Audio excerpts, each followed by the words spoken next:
যারাই নড়াচড়া করবেন তারাই বিপদে পড়বেন। কথা খুবই পরিষ্কার।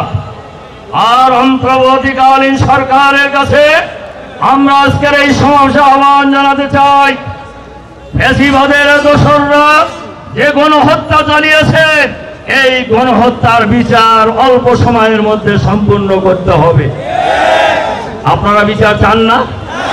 এদেশের মানুষ চায় না? আগে গণহত্যার বিচার। 2 নম্বর, ফ্যাসিবাদের দোসর এখনো সরকারের ভিতরে বাইরে লুকিয়ে আছে। তারা সরকারের ভিতরে থেকেই অন্তর্বর্তীকালীন সরকার উৎখাতের ষড়যন্ত্র করছে। সরকারের ভিতরে থেকেই অন্তর্বর্তীকালীন সরকারকে ডিস্টার্ব করার ষড়যন্ত্রে নিয়োজিত। আমরা আজকের এই সমাবেশে আমরা আহ্বান জানাবো, সরকারের ভিতরে বাইরে যত ফ্যাসিবাদের দোসর আছে তাদেরকে চিহ্নিত করে গ্রেফতার করে বিচারের মুখোমুখি করতে হবে।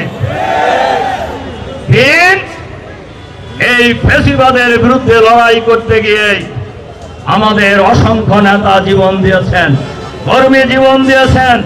অসংখ্য নেতা, কৃষক, শ্রমিক, মেহনতি মানুষ, হাজার হাজার মানুষ জীবন দিয়েছে।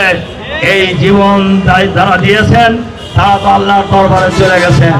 এখন ওই আন্দোলনের সহযোদ্ধা আমাদের নেতা ঢাকা বিশ্ববিদ্যালয়ের সভাপতি বলছেন, ঢাকা বিশ্ববিদ্যালয়ের ইসলামী ছাত্র শিবিরের প্রতিষ্ঠাকালীন সভাপতি, জামাত ইসলামীর সাবেক ভারপ্রাপ্ত সেক্রেটারি জেনারেল, আমাদের প্রিয় নেতা এটিএম আজহারুল ইসলাম এখনো কারাগারে।